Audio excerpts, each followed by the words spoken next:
Hello, I'm Calvin Mercer. Thanks for your interest in this topic. It's a wild one, a bit, and it is commonly referred to as mind uploading or moving who we are into a computer system. Of course, who we are is a complicated phrase I'll get into.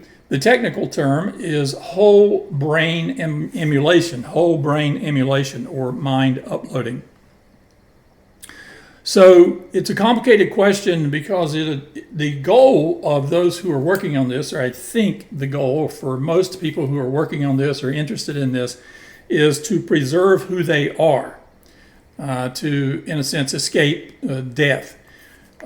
And of course, that's a complicated question because when we start talking about mind or soul or whatever, one kind of view of who we are in terms of the transhumanist vision is that who we are our memory and personality, and that is recorded in the brain. And so if we can move the information about memory and personality from the brain into a more substantial, reliable computer system, then that accomplishes the purpose of super longevity and maybe some other purposes as well.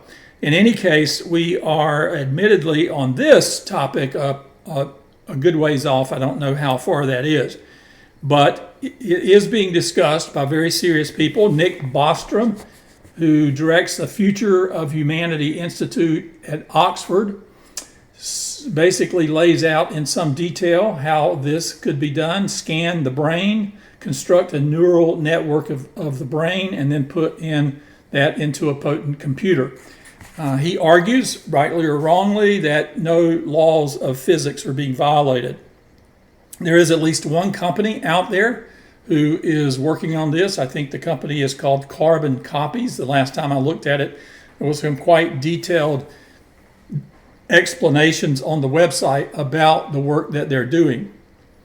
So I've mentioned in a couple of these videos Ray Kurzweil. Ray Kurzweil, if there's one kind of guru of transhumanism, of living indefinitely, healthy, which is one goal of transhumanism, it would be Ray Kurzweil, who is an inventor, acclaimed inventor, accomplished inventor, author, and was hired by Google as, I think he was hired, I'm not sure what his title is now, Director of Engineering. And of course, Google's sitting on a lot of money, and they are very interested in super longevity and other transhumanist projects. Listen to Ray Kurzweil. Up until now, our mortality was tied to the longevity of our hardware. And when the hardware crashed, i.e. the biological body, he's using an analogy, that was it. As we cross the divide to instantiate ourselves into our computational technology, our identity will be based on our evolving, he calls it mind file. We will be software, not hardware. And when the hardware is trillions of times more capable, as it's has gotten much more capable as during the computer age, there is no reason for our minds to stay so small. They can and will grow. As software, our mortality will no longer be dependent on the survival of the computing circuitry or the biological system, I would add. There will still be hardware and bodies, but the essence of our identity will switch to the permanence of our software. So that's kind of the theoretical vision that stands over all of these possibilities. So the possibilities, whole brain emulation or mind uploading. So we have a source brain, and we are working to download or upload that into a target, and the source brain is destroyed, so you end up with an upload. The source brain is not destroyed in the uploading process. That begins to get more complicated, right? Because you have a quote-unquote copy of the source brain. Or if you can make one copy of the brain information, then why not two? And if two, why not 20? And so you begin to see there the issues that can arise if you've got Calvin and you've got Calvin copy 1, copy 2, copy 3, and so on. You can just begin to imagine the legal, ethical, social, religious issues that kicks up. Now, the goal of a whole brain emulation, and this makes it even more complicated, is a high fidelity copy that is sort of qualitatively like the source copy, but that may not happen, right? We may, in the process of working on this, we may move to partially faithful copies. And what does that mean, and how does that complicate the issue? But the whole idea of copying myself. Now, the goal, again, as I read transhumanists, is that they want to survive. They want to put who they are into a more substantial, a more reliable platform. But they bump into what's called the duplication objection, that a copy of something is not the same as the source. In other words, when you're pulling a copy off the duplication machine, that's a copy that's not the same as the original paper on the scanner. And so the purpose of preserving who we are comes up against the duplication objection. So to say it a different way, identity is the relationship that a thing has with itself. And when we make copies, what we're talking about, I'm making these terms up, I don't know if they work or not, but what we're doing is we're making something that is similar, or exactly similar, qualitatively, I suppose, to the original, rather than the exact same thing, which is not what we're doing, because a copy is not the same thing. So this is moving us into a very complicated discussion, and it is probably the most complicated topic in the book that I have, that I co-authored. It has to do with personal identity. So to make this simple, if the transmission in my Jeep goes bad, I replace it, it's still my Jeep. And I, over time, could replace every part of the vehicle. Would it still be my Jeep? And that's an old philosophical question.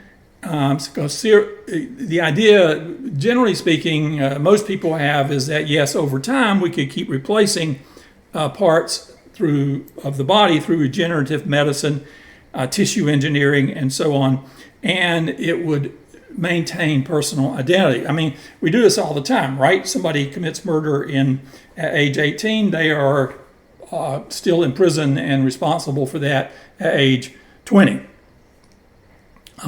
So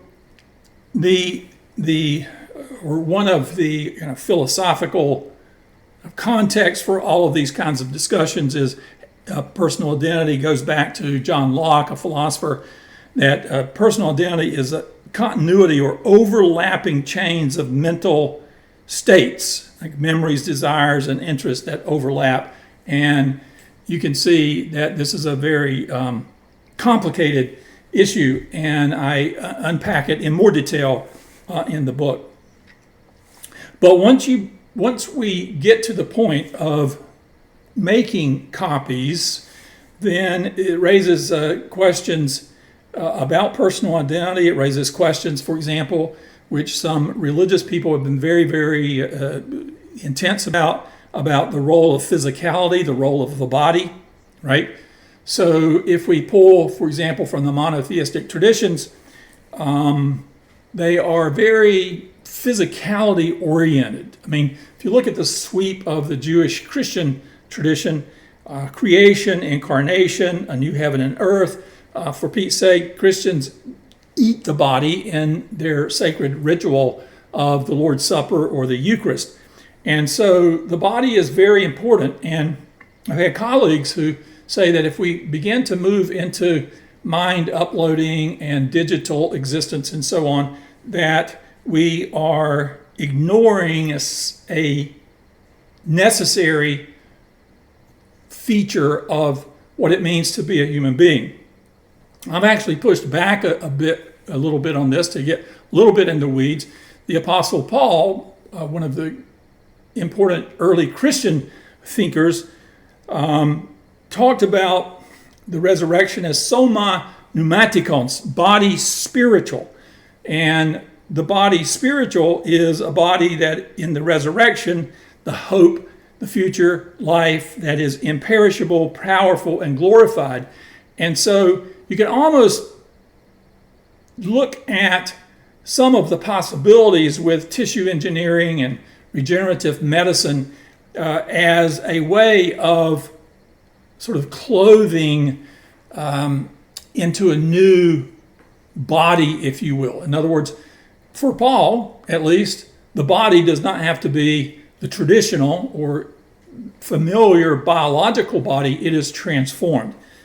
And so transformative resurrection is just a way that this particular religious tradition could begin to think through these issues. I'm not laying out the answers here, but just pointing out how theologically complicated all of this is, as well as legally, ethically, and in terms of society. But this is one way that transhumanists are kind of thinking about super longevity, is putting who we are, as they understand it anyway, into a more reliable platform. Stay tuned. Even if we begin to do this with any kind of success, making copies of who we are, however you understand that, keep in mind that they are copies, but even though they may not be who we are because of the duplication objection, we are potentially bringing to life some form of a being. And what is that? Is that equivalent to an identical twin that then begins to have its own life? I touch on these issues and more in the chapter on mind uploading in the book.